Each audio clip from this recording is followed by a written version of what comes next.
morning and good afternoon, everyone. Thank you for standing by, and welcome to today's webinar, Sport Communication in the Digital Age. This is Christina from the Johan Cruyff Institute, your host for today's session. Just a few items before we get started. If any attendee has any technical or IT issues with today's webinar, please use the Q&A panel and I will be happy to assist. We encourage you to submit written questions at any time during the presentation using the Q&A panel at the bottom right of your screen. After typing your questions in the space at the bottom, hit the send button and please be sure to direct your questions to all panelists in the drop-down menu. Your questions will be addressed, time permitting, towards the end of the session. Your presenter for today is Gemma. Gemma, you now have the floor. Please go ahead. Thanks, Christina, and welcome to all those attending this webinar. It's a pleasure for me to introduce you to Ernest Macià, a sports journalist and commentator at Catalunya Ràdio y Esport, and BBC and CNN contributor since 2009. Ernest is an expert in communication, digital communication, and sports. In his presentation, we will see how the digital age has had an impact on the way clubs, athletes, and entities communicate, and how the work of journalists has also changed. Ernest, whenever you want, we are ready for your presentation. Hello, good morning, my fellow participants from all over the world. This webinar about sports communication, people from America, from the United Kingdom, from Netherlands, from Peru, from Mexico, from Guatemala, from Australia. And thank you to be here, because I know in some of your countries now it's too early or too late, in cases like, for example, New Zealand. So we are going through some of the most important issues at the current moment, especially if you are a journalist, if you run a company in sports, in the sports field. We will go through an holistic view, a general context in which we will see in this presentation how things are working, where are we coming from. We will see also the usage modes. How do we journalists or we press officers use media, social media, in order to reach our audiences? Things have changed a lot in the last, I would say, 5 years, only 5 years. Things are rocketing and are going very, very quickly. And then we will see cases of failure and cases of success, who succeeded beyond expectations in this context, because there are many, many examples, good examples and bad examples, of how things should be directed. Now we are skipping to the first of these slides, in which we basically see where are we coming from, which is the current situation at the current moment.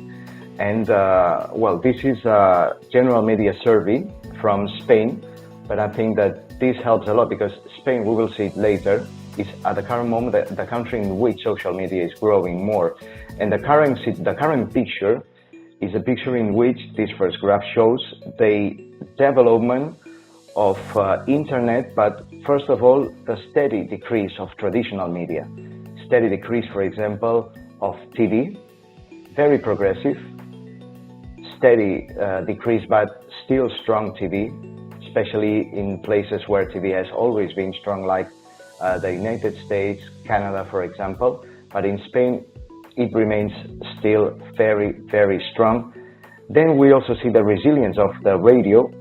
Even we see in the last years a slight rise, because radio is a media that has adapted very well to new circumstances. Internet is a good way to share contents, and radio has learned to forget about being a traditional radio and start being a provider of good contents. And these supports, internet supports, are very important for radio. And the two most significant trends for me are the newspapers, the traditional paper newspapers, which are withering away, are weakening, some of them disappearing.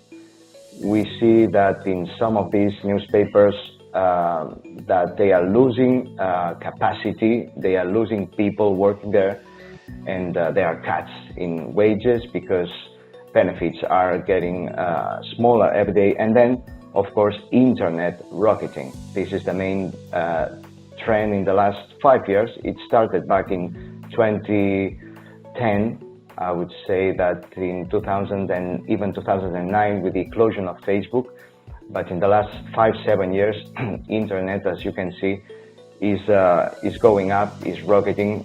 This is also very common in places like in poorer countries like South Africa, Morocco, and most of the countries in Africa. As they come from a very low level, there's a big impact in figures which is going beyond expectations as well. Now, I'm going to show you how things are at this current moment trying to explain young adults using streaming services most towards TV, but why is it happening? And we see that this changes in consumption habits. Consumption habits, for example, in professions like ours, journalism or press officers, in which we use every day more online streaming services, which have shaken up our jobs. And to be honest, I think that our jobs now should be in constant learning. I think journalists should be in constant learning, in constant improving. And if you stop, you are starting to die. To be honest, this is very difficult at this situation now, being a journalist and deciding not to improve in social media and in videos, for example, video editing or audio editing, because this is our bread and butter. Change in consumption habits. Youngsters invest many hours, as we can see in the second graph. New generations pushing very hard, especially from 18 to 29. This is very important in online streaming services. While in the second generation, the 30-49, this is also growing, but will never be as important as it is in the youngsters. Of course, the youngest people living with parents, they still use a lot cable or satellite subscription because of their parents, but they, from the age of 14, 15, they are starting to use these online streaming services because it's giving a lot of autonomy to people from all ages. Now we are skipping to the next slide, in which we will see some of the most important countries in the world. As I told you before, Spain now is going ahead. Spain didn't start well at the beginning. We saw that places like, of course, the United States or even United Kingdom were on top.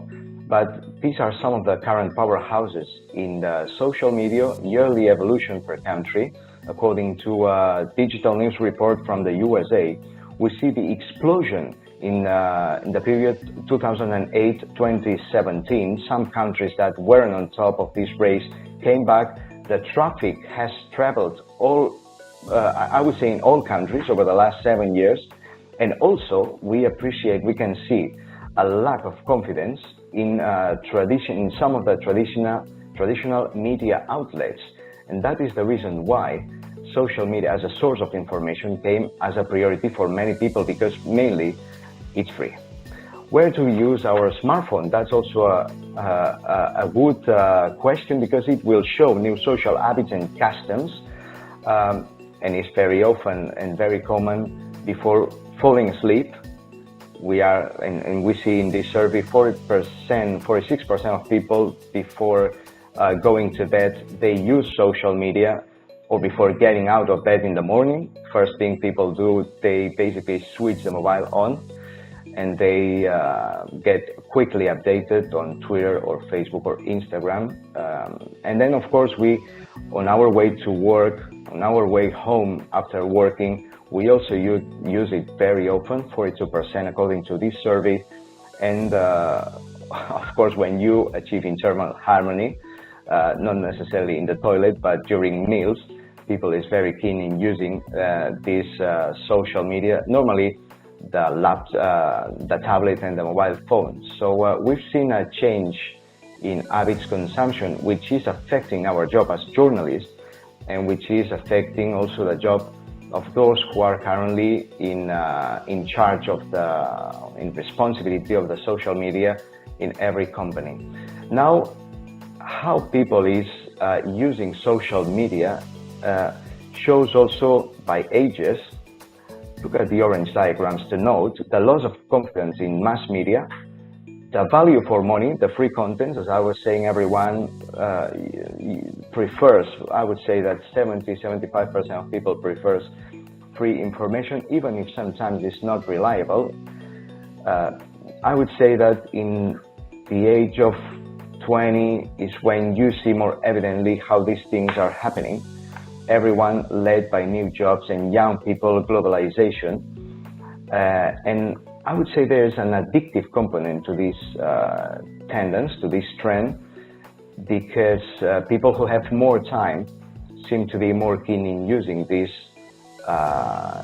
social tools, which are funnily enough, are less social the more we use them. So, which is the basic things that any person working with social media should take into account? Well, the main things I think are to be ingenious. So if you are in charge of if you are in responsibility of any job regarding this, you have to be, to my point of view, ingenious, inventive, original, creative, funny, optimistic.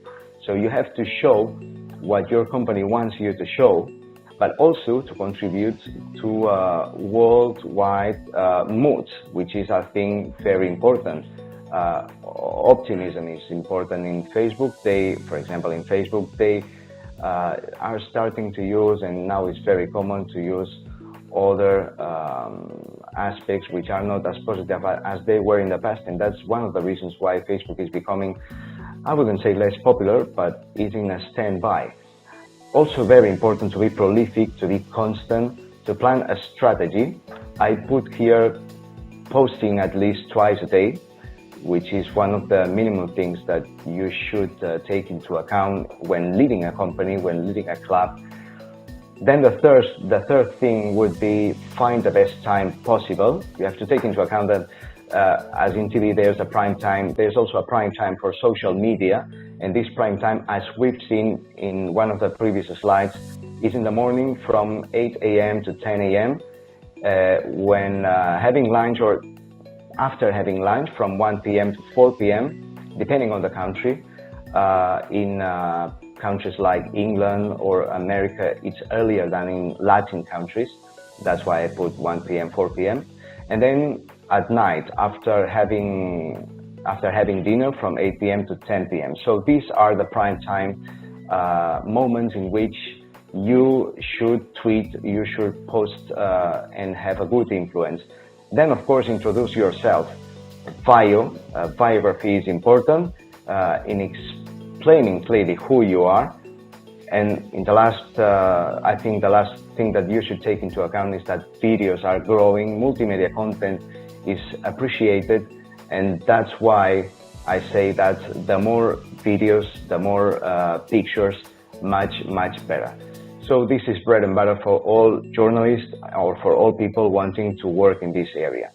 And we have to make a distinction between what's hard news and what's soft news, because it will give us some important clues in which social network we are working in. If you are working, for example, on Twitter, hard news like politics, hard news like economics, or I know technology, education are more important and are more used than, for example, if you are working in sports, soft news. Sports is one of the most popular soft news, which is working very well in social networks like Instagram, not working so well in Facebook, working, depending on the place, on Twitter quite well, especially in places where there's an inclusion of a big club or a big league. In Europe, for example, soccer uses a lot Twitter. In America, for example, the NBA, the basketball NBA, uses a lot Twitter as well. And in places like South Africa, New Zealand, Australia, rugby leagues and rugby national teams feed are also very important in Twitter. But I would say that Instagram is growing, and that all press and all media responsibles are using every day more these tools. And of course, there's no big distinction in gender. Men tend to use more social media than women, But we can see, for example, in this graph, how women use more Instagram than men, while men tend to be more prolific in the use of Facebook and Twitter and other social media trends. But in general terms, I would say that it's quite balanced, quite level. Of course, those who are youngsters are more prolific than those who are not, but I would say that this is a trend that in the last 10 years will change, because elderly people are learning to use mobile phones, which is for me one of the keys that will change the future situation. That's why smartphones are so important. 72% of people use a smartphone among digital readers. This is also important because this is the direction we are heading off. And as we can see, the answer is technological convergence. 90% feedback we, media outlets receive, because we receive every day reports about how people interact with our web pages, and we see where these interactions come from. And I have to say that most of these interactions come from smartphones. Smartphones is beating the battle to tablets and to PCs. Smartphones will be, I would say, the 95-97% in the last 3-4 years. That's why we have to take this into account and try to adapt the formats to the smartphones. And one of the reasons why it's spreading so much is because smartphones are becoming cheaper every day. It's true that Apple, for example, still is a brand based on prestige, but there are other Chinese or Korean or even European smartphones that are becoming cheaper, and it is helping people from all over the world, especially from Africa and from Asia, to starting this situation of the social media. 59% of people share news, and the funny thing is that people is not rigorous sometimes when sharing news, because they basically read the captions, they read the headlines, and then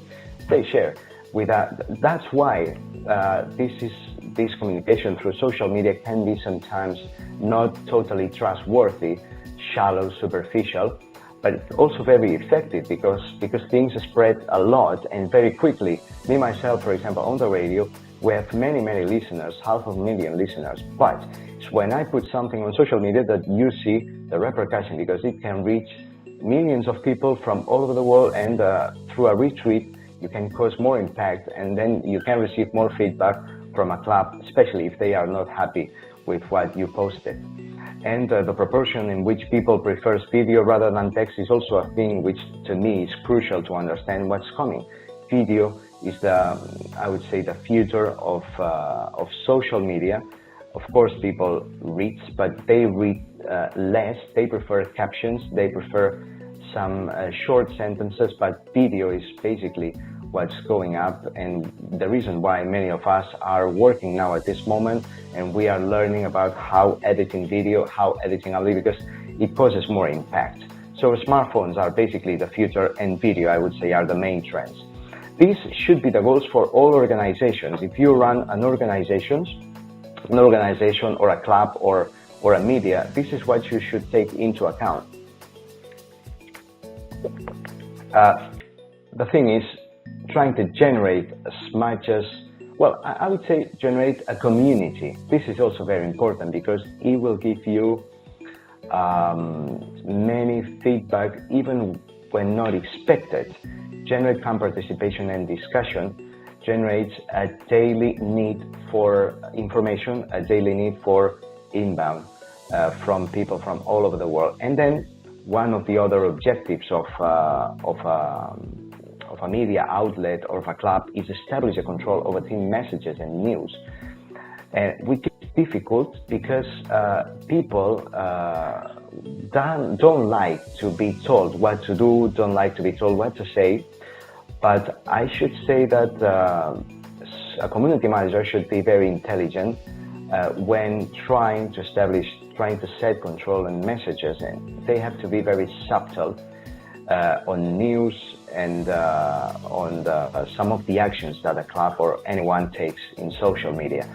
Breaking news are also very appreciated, so that's why I think that when you are running an organization, having breaking news, having, for example, in the case of sports clubs, injury updates or what the player is doing at a specific moment is very important, especially, for example, when signing a new contract. That's why now clubs tend to create their own media.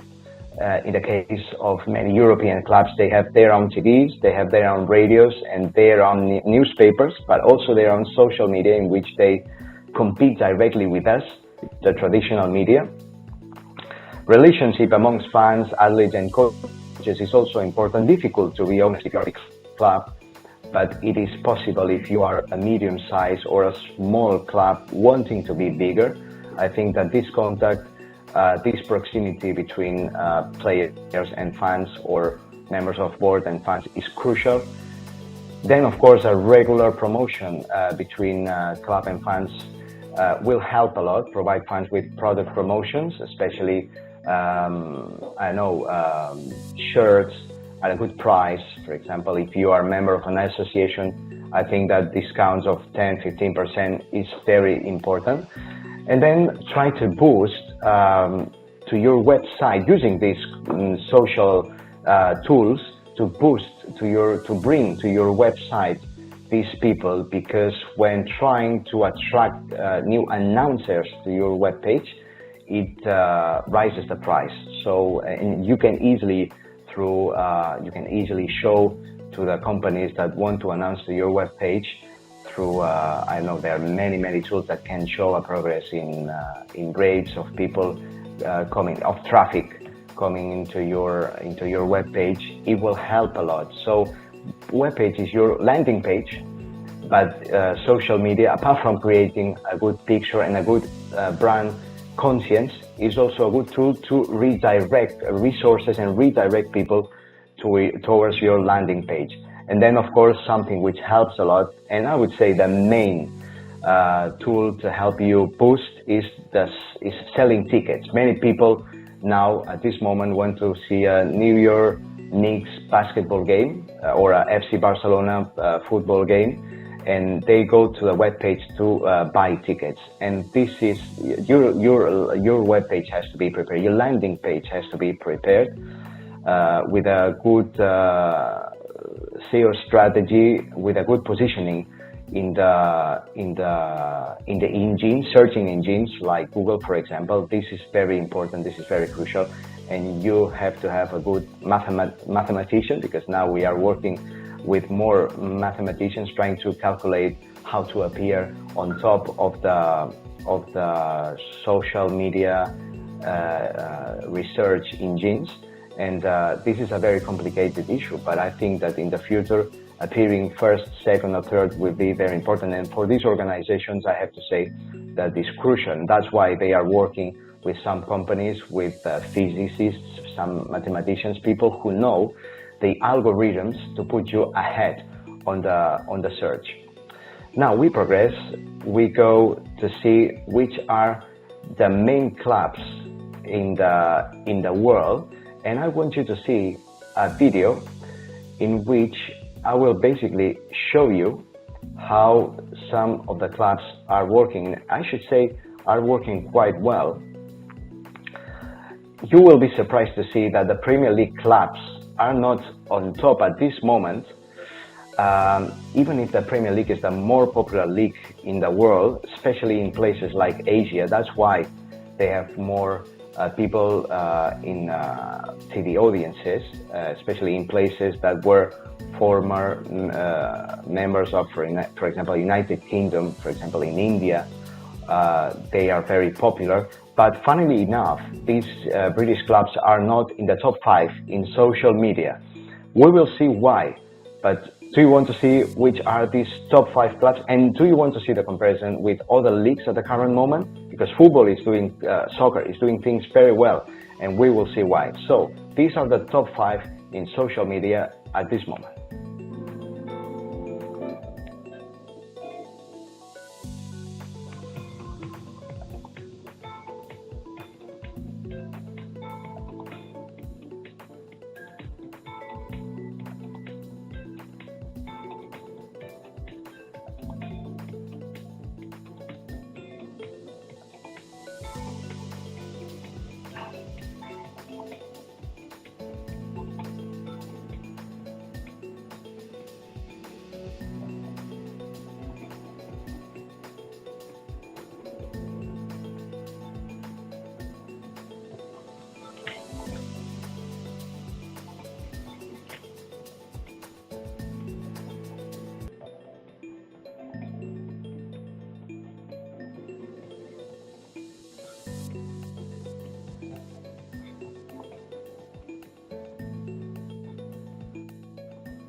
So why this distance between clubs from the Premier League and those two clubs from the Spanish League, which is, to me, a big surprise. I didn't expect FC Barcelona and Real Madrid to be on top of this table in comparison with clubs like London clubs like Chelsea or like, for example, Manchester United, which are very popular in countries like, for example, Korea. Why is it? Well, I should say that, to my point of view, there's a correspondence between the moment of social media, of social networking of a club. For example, FC Barcelona and Real Madrid have now two icons, which are Cristiano Ronaldo and Lionel Messi, and the explosion of these two players happened at the same time that Twitter and Facebook were growing. Is very important in social media and in the next networks that will appear in the future to be at the beginning of this, because it will boost and you will be there. Because if you want to grow once these social networks are big, it's much more difficult. Now in Facebook, it's much more difficult to grow than it was in 2009 or in 2010. And that's why Barca and Madrid are so far on top in comparison with the rest of the clubs. Look, Manchester has half of the supporters that Barca and Real Madrid have on, for example, Facebook, Instagram, and Twitter. For example, now at the current moment, Instagram is growing a lot, and we will see in the next years PSG, which is, for example, a club that has signed Neymar Jr. and other big players around the globe. That's why PSG will grow so much, or some of the clubs that are succeeding at this moment, like Real Madrid, the current champions of Europe, are well appreciated in Instagram. So as we see, Barcelona is on top clearly, but I would say because they have Lionel Messi and because they are still a club that usually touches power, usually reaches the highest stages of a competition, normally in semi-finals. And in the last decade, we see that Barcelona and Madrid normally are in quarterfinals of the Champions League, and this is what gives you prestige. While Manchester United, they were important until 2010, 2011, but they have fallen in the last years. And then there are other British clubs that are trying to make it, but up until this moment, they can't. So that's the reason why Barca and Madrid are on top, because they have icons, because they were there in the appropriate moment, and now it's very difficult for the rest to reach them. And we've seen in this video that NFL clubs are starting now to do things well, but they are getting behind, they are late, and it will be very difficult for them to reach the level in which the Champions League clubs, soccer clubs are. In the United States, MLS soccer is also trying to imitate their counterparts in Europe, but it's also very difficult because they started later engaging with social media. And I would say that clubs like FC Barcelona spend much more resources in social media than many other clubs in other places. NBA is a good example of how things should be done, and we see that there are many people working and cutting and producing videos from the organizations from these franchises. But I would say that soccer is now on top, as you can see. As far as organizations, but as far as individuals, we will see now how things are working in, for example, in the NBA. Well, first, franchises. Funnily enough, we've seen in soccer, in the Champions League, how not necessarily the most popular clubs in traditional outlets like TV are on top of social media. And here we see that not necessarily winning franchises in the NBA are on top. For example, now Los Angeles Lakers, after Kobe Bryant left the franchise, has won nothing. And however, they are on top, for example, in Facebook. They are on top.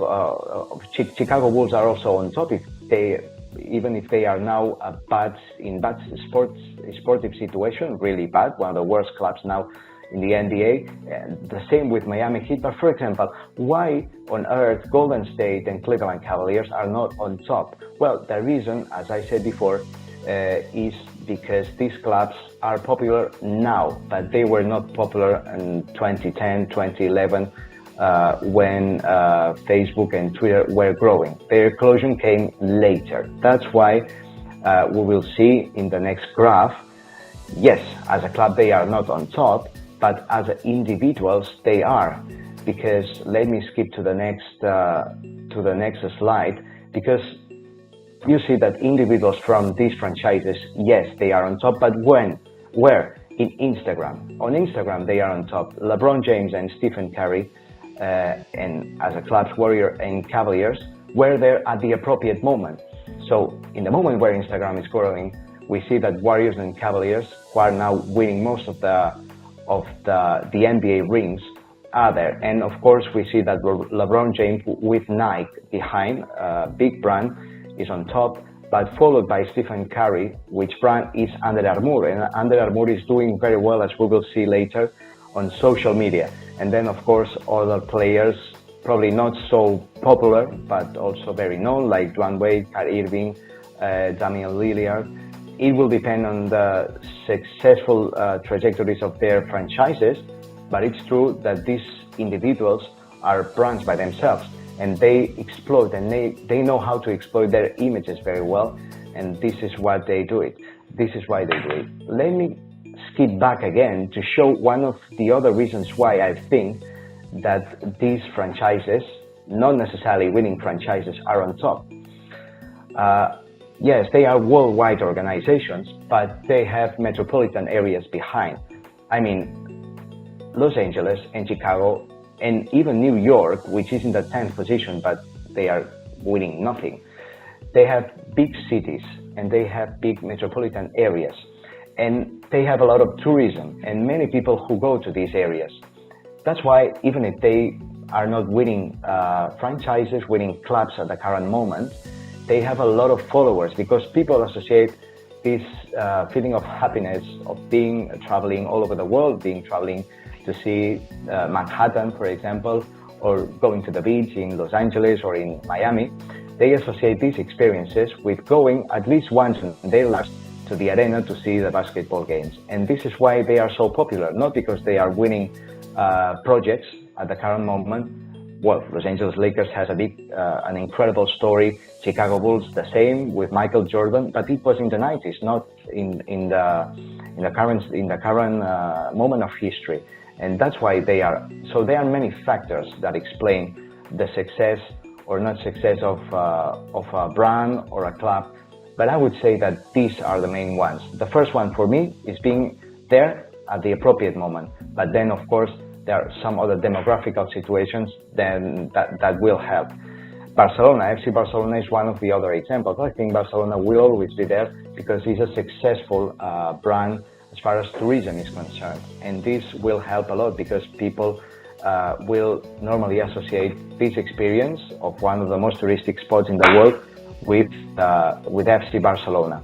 And then, of course, the fact that Barcelona had Messi for such a long time will help a lot also in the future, even if Messi retires one day, which will happen probably in the next, 5, 6, 7 years, we will see. But I'm sure that once you have a history behind, once you have a script in which you can explain an evolution and a success story, it will last forever, and if not forever, for a long time. Now, I'm going to give you some clues to use better social media, because I think it's very interesting to know if you want to be a journalist or if you want to run one day an account on Facebook and Twitter of a company. First, I would say that you have to be very proactive, and you should try to get closer to the people that is following you. Try to answer every mention.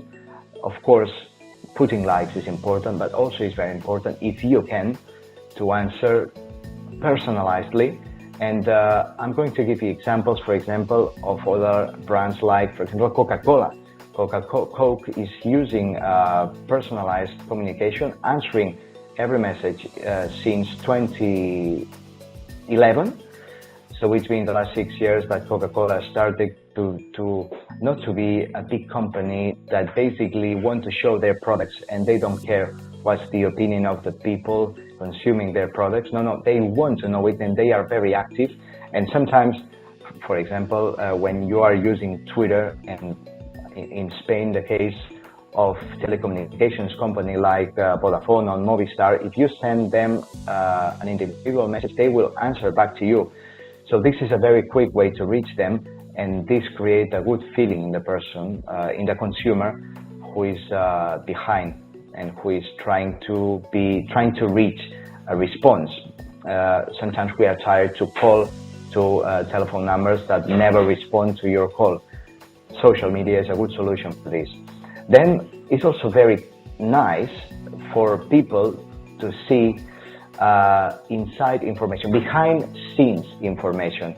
If you run a club social media strategy, it's nice to see how things are working when nobody can see it. How players eat, how players play chess, for example, or I know how they interact between them when they are not on stage. And providing this information is a way to link people to the club very, very strongly. As I said before, if you are a big organization, this is more difficult, but not impossible, as we see in many Instagram stories, for example, of many NBA franchises on the NBA. Please don't be tiring and don't provide too much statistic information, too many figures, because it can be too much. As I said before, social media consumption sometimes is shallow, superficial, and the less information, but the more concrete you provide this information, the more concretely, the better for everybody. So unless these statistics are exceptional, don't abuse, okay? Don't use them too much. Info provided by a fan or a former player is also very good to create this community. Sometimes fans can,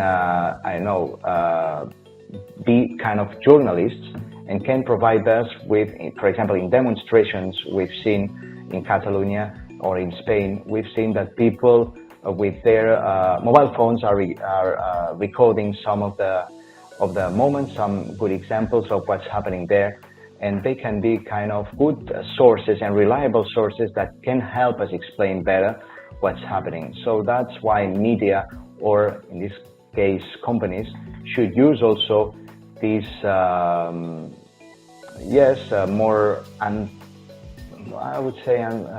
unthinkable ways of doing journalism, new ways of doing journalism. Everybody can be a journalist. That's why I think that it's very enriching for us, for everybody. I mean, because people can be protagonists, people can be main character of this story, and I think this is very interesting because it shows a bi-directional way of interact. And then, of course, during dead areas, during holidays, in off-season, you have to appear as well in the timelines of many people who on holidays also use social networking. So that's why I think that you have to be constant in order not to lose people, because in Instagram, for example, you can lose many followers if you are not constant. People disconnect if you disconnect, okay? So these are, for me, tips which you should never forget. We've already seen the chart as far as individuals is concerned, and now we skipped directly to a thing which to me is crucial. If you want to succeed in social media, you should start in being a native. You should incorporate this to your daily life. I don't mean you should be addictive to this social networking, but I think that it's very important to be a digital native. That's why young people are much better than adult people. I wouldn't even say elderly people, but a distance of only 5 years is clearly perceivable in some of the community managers that we see how they behave with social media. Be prudent. I would say that sometimes social media are a temptation to commit mistakes, and sometimes important mistakes. For example, fake profiles. There are many fake profiles that use names which are corporative names, and that then can mislead you and give you a wrong idea of something which is happening and can cause a lot of damage to an organization or even a person. And I can tell you that this affects a lot your health, especially messages that have nothing to do with you. I don't imply hackers. I even say you writing things that you will never write once you think about it. So please, first of all, be on the safe side and think prior a tweet or a post. And don't be tiring. So you have to be regular, but don't be tiring. There's people who understand that by posting every 5 minutes, they will have more repercussion. Not at all. Many followers can disappear if you are excessively prolific. As I said, be constant, interact with followers, but be, in the case of journalists, be a journalist. Don't spend your whole time in front of a laptop in social media. For us, it's a good source of getting information, that's for sure, but it's not the only source and shouldn't be the only source because it's reliable, but not 100% reliable. And in this sense, it's very important that you choose very well your sources, reliable sources, because otherwise it could mislead you and it could affect your credibility. And that's the reason why I think that we journalists should follow less people, but of higher quality. And then there's a big difference in people following you on, for example, Twitter or Instagram. Especially on Twitter, you have to make a distinction between followers, which is most of the people, influencers, which is the people who gives you quality retweets or quality mentions, which will bring you more followers, and then hubs, which are people or organizations which have a very good relationship with influencers, and then can multiply the success of a brand. And don't be afraid of, and this is very important in social media, but in life in general, I think it's even enriching for any person, for any human being. Recognize your mistakes. We commit a lot of mistakes because it's very, very quick. Everything goes very fast. And I think that asking pardon is very useful and very comforting for everyone. Now I'm going to explain you a case of success. This is the case of FC Barcelona, the club that we've seen on top in social media things. FC Barcelona is an organization that on a daily basis work very well their content, their product. And I'm going to give you only one example. In Instagram, every day they receive many new followers. And they told me yesterday that they receive 200,000 followers a week. As I said before, Instagram is a network that is growing a lot, and this is a good example of how things are being performed in FC Barcelona. Look, Barca is a multi-sports club. They have football, they have basketball, roller hockey, handball, football indoor. But apart from these sports, professional sports, they also have different categories, under 20, under 18, they have women football team, and the same for basketball, and the same for handball, etc. They have not only one group of people working on this. They have one group of 4 people working for the first team, the team that provides more information, that generates more information all over the world. So there's a team of 4 people working constantly on what Messi does, what Luis Suarez does, and they produce not only text messages but also videos, audios, whatever, Instagrams. So these 4 people, they are basically focused on this. But then there are press officers, the press officer of the basketball team, the press officer of the women football team, or the press officer for the academy, that they tweet or they post tweets every day. Normally, apart from the first team, they post 2-3 Facebooks or 2-3 tweets a day. That's a good way, as I said before, to be constant, but not to be tiring. And as far as the strategy, they take also into account languages and different networks. And I'm going to tell you that Barcelona now is present in more than 15 networks across the globe, because we have to know that in China, for example, they have their own networks which are not popular in here. So Barcelona are present in Facebook, in Twitter.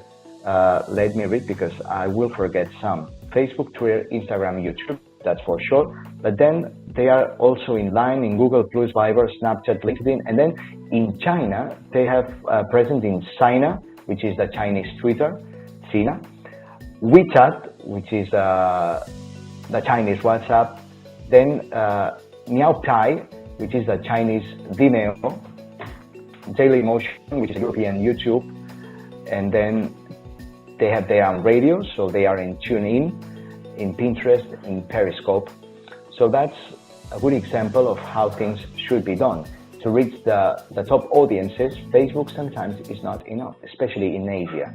And you should take this into account. And then to getting constant feed from, if you are FC Barcelona or any other club in the world, and you want to establish a good relationship and a constant relationship, a good source of information and feedback with journalists following the everyday experience of a football or basketball team or rugby team, you should use WhatsApp to communicate better with them.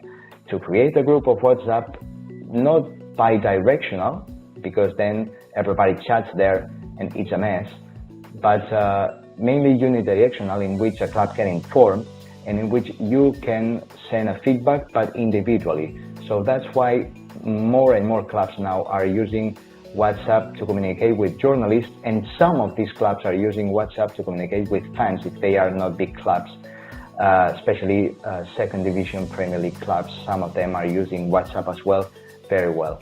So as you can imagine, a big club like FC Barcelona uses not only many networks, but only many languages.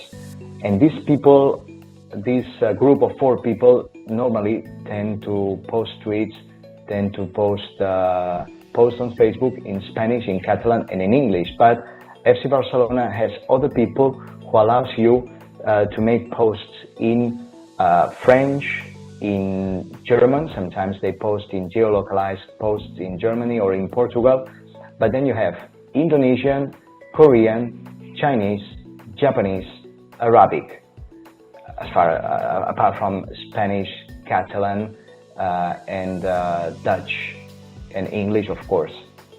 Occasionally they can make, if a player comes from Sweden, they can also put some, they can make some posts in Swedish, but then they appoint some companies that can work with FC Barcelona. But I would say that Barca is very keen on doing things well, using yes, of course, using English, which is a language that more or less everybody knows, but trying to be more specific, especially because here in Catalonia and in Spain, we are very sensible to these matters, the matter of language. That's why I think Barcelona is doing things so well, and that's why I think they are very solid in keeping these followers all over the world. What else can I tell you about FC Barcelona?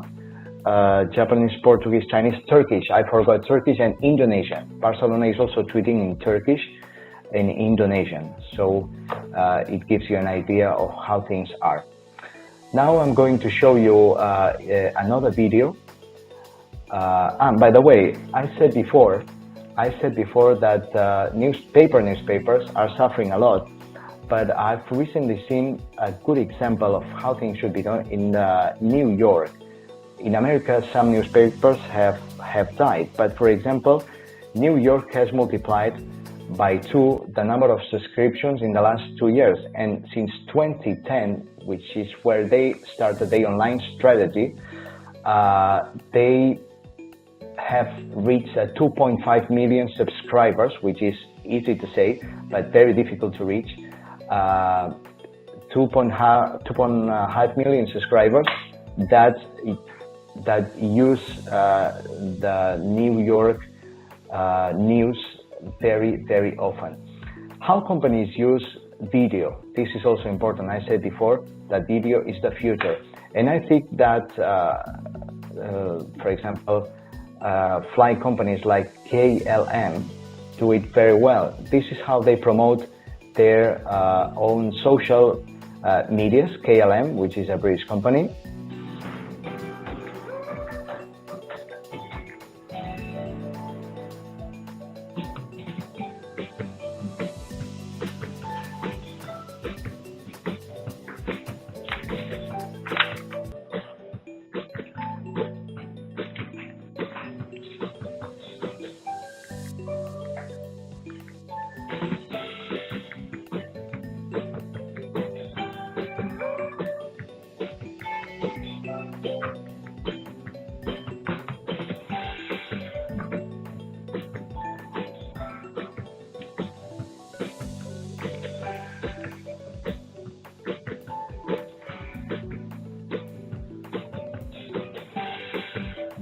Well, while the video is developing, let me give you some clues. I think the videos on social media should be short.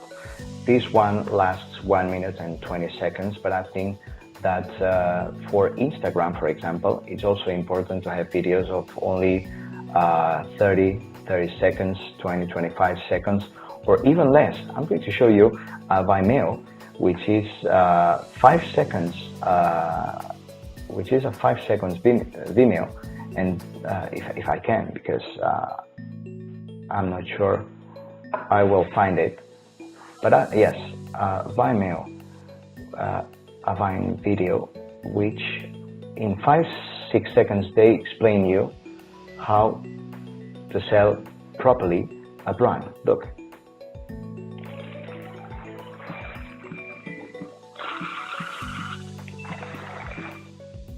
And that's it. And then they loop it, and they repeat as many times as you want. But it means that sometimes a good video can only last 5 or 6 seconds, and I think that clubs know it very, very well. Now, I'm open to your questions. If you have questions about what we've said during the last 53 minutes. So, Gemma? Well, thanks, Ernest, for this very nice presentation. Yeah, I think we had a lot of information about how social media work right now. Very interesting for clubs, for journalists, for people already working in the sports industry, but also the ones who are willing to get in this industry. And I will make you some questions while we wait our attendees' participation, if it's okay for you. Yeah, fantastic, no problem.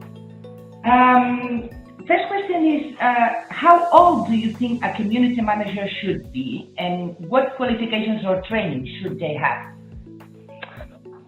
Okay, for me, a good community manager should be, if possible, young and talented and intelligent and constant.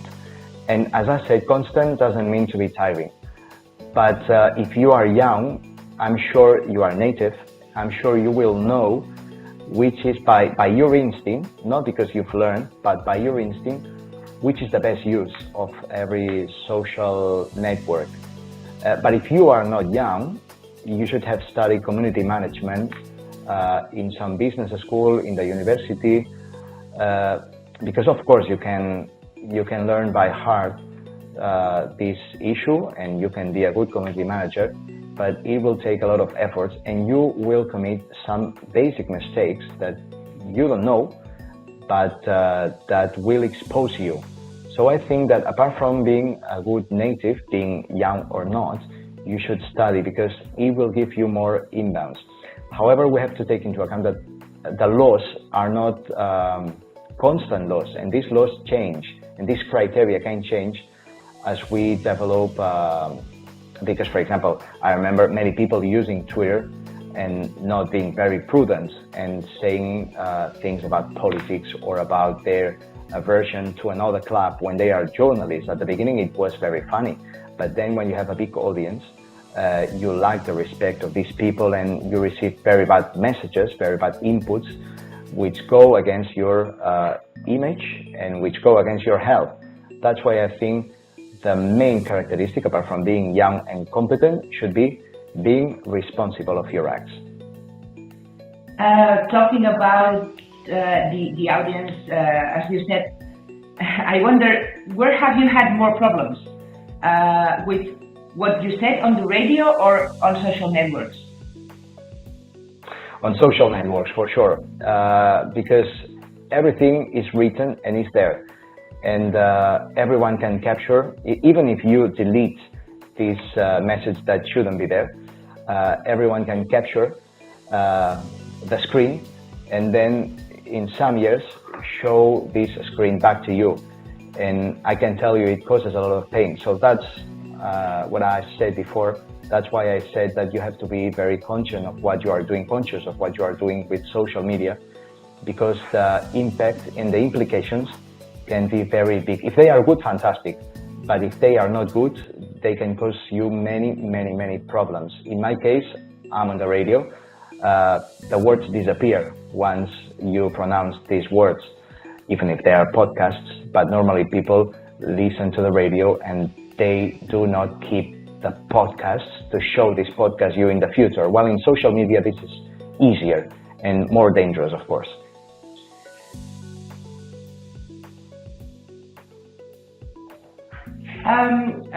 Would you say that have the media lost exclusivity over their audience? I mean, in the past, when the club wanted to tell something to people, they made a press conference, and the journalists are the ones who transmit the thing that they want to say. But do you think that the media lost exclusivity over the audience or with the social media? Yes, we've lost exclusivity, which doesn't imply that we've lost audiences. So now we compete against clubs which have high quality information because they know about themselves better than anyone else, and they can provide exclusive information, and then we media go after this.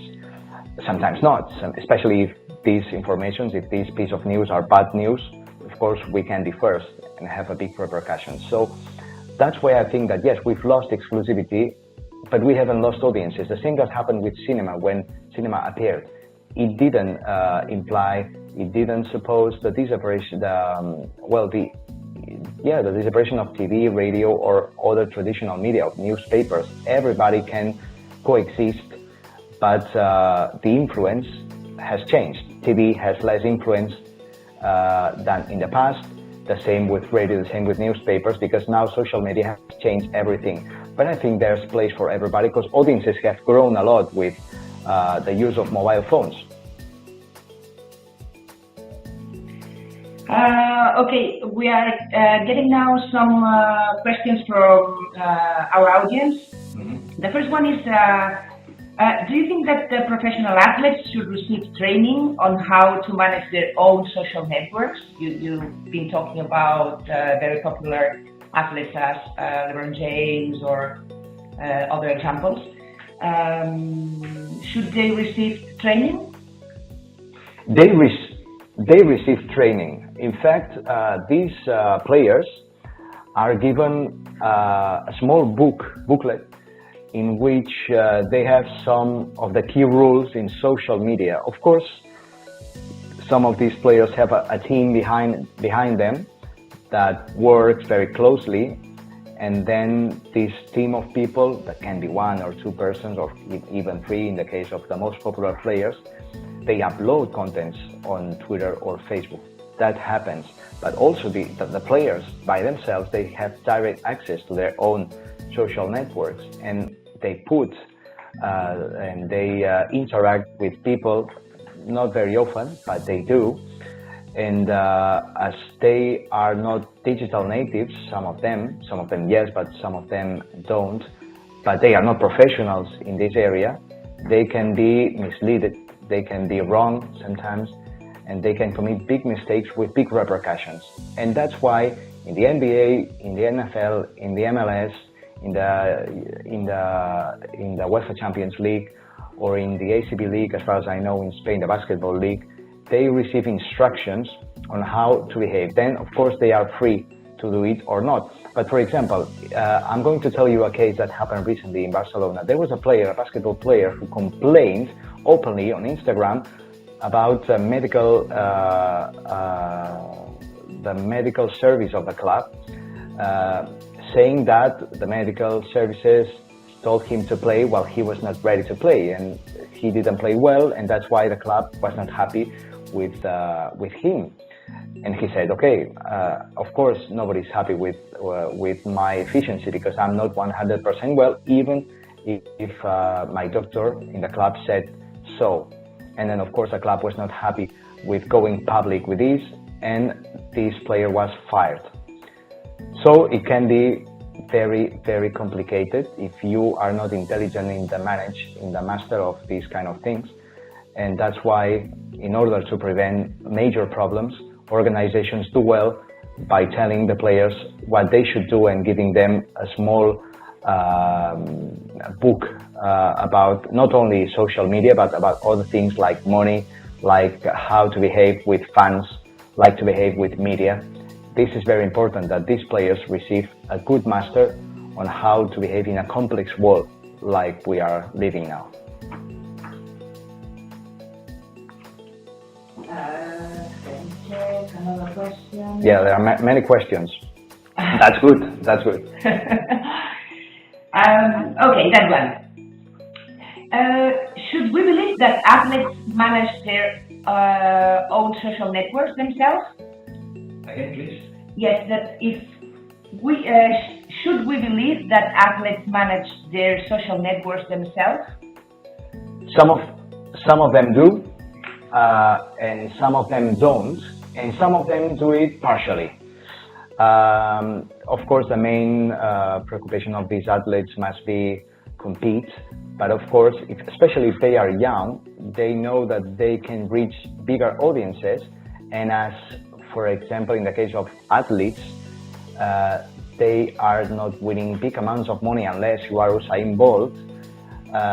They know that they can be a good way of showing to the world or showing to the market for other brands that probably would be interested in this athlete to announce their brand, and that would be good for the athlete because that would mean money for him, publicity, basically, ads, advertisements. So I think that it's important, if you are good at it, if you are an athlete good at it, to use it, and to use it very intelligently, cunningly. And it happens, and you can see, that, for example, in the case of LeBron James, he's using personally, or Pau Gasol or Marc Gasol, they are using social media by themselves, but they also have a team that normally posts 3 or 4 times a day, which helps him to be present at every time, at every moment, and everywhere in the world. Oh, okay. Now, Maruf Ahmed, he says, you said the future of communication will be video. If so, how often do you think video messages can be communicated? And a second question he asks, also, do you think it's good to use video channels such as YouTube for such communication, apart from using other social media platforms? Yeah, of course. YouTube is interesting because you can get money depending on the viewers you have, especially if you have millions of viewers. You can get money, you can get a repercussion, tangible repercussion, monetize your contents, and it helps. But it's also the future, of course, YouTube. And what was the first question? We've seen that clubs like Barcelona or Cleveland Cavaliers, or some clubs in the, I would say in the rugby leagues, they use it very well, YouTube. So yes, YouTube is not the future, it's the present. It's growing also a lot and very steadily. First question was how often you think video messages can be communicated?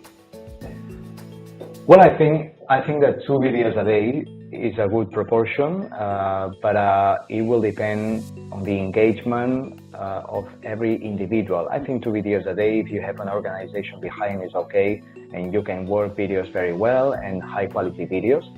But when we talk about Facebook Lives and we talk about Instagram stories, the sky's the limit. I mean, if you are an interesting person and many fans are behind you, of course, everyone will be interested on how you go to the practice, how you step out of the bus when entering the hotel prior to the game, when you reach to the stadium. So you can use these tools, the immediate tools of video, as I said, Instagram stories or even Vimeo or I don't know, Snapchat, and then you can put as many videos as you want if you are someone likely to be interesting. But if not, 2 videos a day is okay. Okay, another one. This is funny. Is there a trick for detecting when athletes are really talking, or is there a community manager talking for them? Sometimes they sign and they put there in capital letters the name, the first letter, and the first letter of the surname, but it doesn't happen. I think that if you are a true native in these things, you distinguish very well when it's a corporative message or when it's a message coming from yourself, coming from the individual. So by the way they write these messages, normally shorter messages, are messages coming from an individual because they do not take risks. So they use less words and very concise, or sometimes they directly use pictures and short caption. So I would say that normally short captions belong to individuals and longer ones to organizations that can think how to use words. And I have to say that these organizations, these people behind LeBron James or Stephen Curry, they have good tools to know exactly which are the words to be used. They can use, for example, the add words to know what kind of words are working well at this specific moment and at a specific place.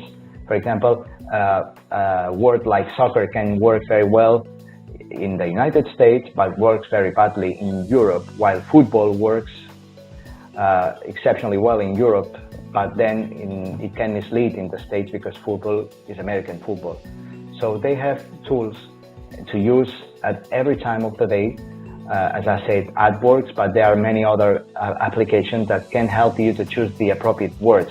This is a job that normally sportsmen, sportswomen don't do, but their teams for them. Ernest, you explained to us as a radio journalist that in fact the social media has changed the way you work and the way you communicate with your audience. But can we say that do you have to work more or just differently than in the past? Well, I work more, but it helps me a lot in my job because it forces me to be constant in updating and in being active.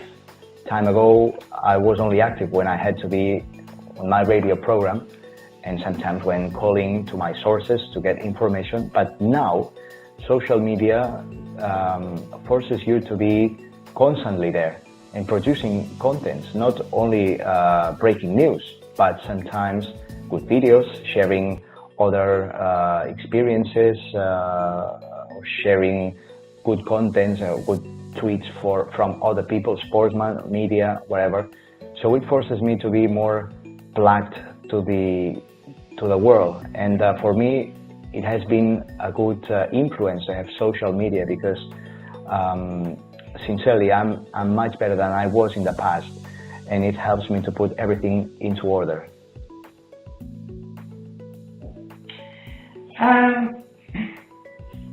Do you think that then the work of a community manager or a digital journalist is well paid or not yet? No, not yet. Of course, as many people are youngsters, they are paid very badly. At least this is what I know in Latin countries. I don't know in Anglo-Saxon countries, but I think that if you take it seriously, you should pay, I wouldn't say more than a CEO, but you should pay well your workers, because you have a big responsibility and you can commit big mistakes if you have not good professionals doing this. You can cause a big damage. That's why I think that now we've done the first part of the revolution, which is making understand the current members of boards of companies, clubs, that social media are very necessary. But now the second step is doing things well. Now we are doing things, but now things should be done well. And this implies invest more money into social media, because as I said, it can be extremely good, but also very bad. And if you have not a good community manager, it can be counterproductive. Okay, another question coming from the audience. How should teams, clubs, or sports entities market their products to avoid direct sales? Again, please. How should teams, clubs, or sports entities market their products to avoid direct sales? Now, social media offers a direct sell button in which you can push and directly buy whatever, caps, shirts, whatever. So now social media offers you a direct sell without the need to go to the landing page of your corporative page. I have to say that clubs are doing very well. In fact, when you go to chelsea.co.uk, for example, or any other club in the Premier League or in the Spanish, Italian, Dutch league, before going to the landing page, you have a button which directly announces you where to buy tickets, where to go, the shop basically. You can go directly to the shop without passing unnecessarily through other contents. And this is, for me, this is a good way to redirect people towards something that will report money to you. There's a lot to be done, but I think that social media, and we will see in Facebook in the next years, with Instagram as well, how do they work with this button in which you can buy things directly from social media and pay directly from social media, and by phone. You can do it in your own phone with just 3 clicks. This is the evolution, and this is how I think that sport industry should lead it. I think I will ask you the last one, because it's already 4:15. Okay, talking about reputation, and as you said, that people is retweeting or sharing without knowing what they are sharing. This guy is asking, which is better, a quick tweet or a tweet with verified information? That's a good question. I think that a quick tweet with verified information, of course, is an explosion. A tweet at the appropriate moment, at the beginning of the rise, can be fantastic. So if you tweet late, it can lose effectiveness. But of course, you take a risky position in which you can commit a mistake, and especially in terrorist attacks, for example, we had one in Barcelona some months ago. The first tweets appearing and saying it was a terrorist attack, they took unnecessary risk, because wouldn't it have been a terrorist attack, it would have been a tremendous irresponsibility. So you have to be responsible, knowing that a quick tweet can be very important, can be also be very damaging. So for me, as a journalist, the most important thing is that a tweet has veracity, is reliable, and then the quickest, the better. But never put the velocity behind what's most important, and this is your prestige, your reputation on social media, which can grow very quickly, but can be destroyed also in just one tweet.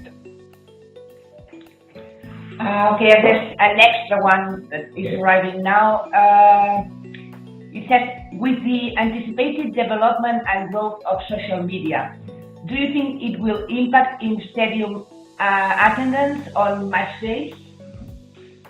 Well, I think that it has already impacted, but as I said, clubs are trying to learn to create experiences in which people, and NBA is doing things very well, in which people go to the stadium and enjoy not only a basketball game, but a whole experience in which they eat, in which they watch videos, in which they interact with the players, and in which they share emotions with the people sitting next to them.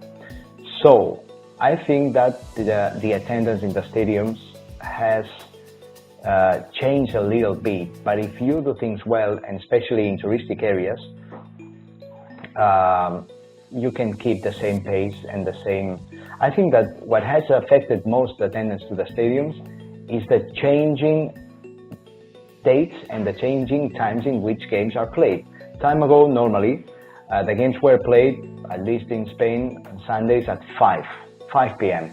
And there was a game, the game of the day, the match of the day, that was played later. I think it was 9 p.m. But now, every game has a different schedule every week, and not a single team plays the same day, and it causes a lot of troubles, especially for people having to go to the stadium too late at night. This is causing many trouble for the organizations. But for the rest, I think that social media, just to the contrary, can help a lot. People focusing their attention in going to the stadium at least 2 or 3 times per season, because what you will live there inside in the gym, you cannot feel if you are in front of your laptop or in your mobile phone. Okay, so unfortunately we've run out of time. I want to say many thanks to everyone for participating in this webinar. We hope you have enjoyed it as much as we have, and keep connected. Remember that you will receive an email with a link to the recording in approximately 2 weeks' time, more or less. And Ernest, thank you very much again for your time, and best luck for the future. Thanks for having me here. Thank you, everyone, and see you next time. Bye.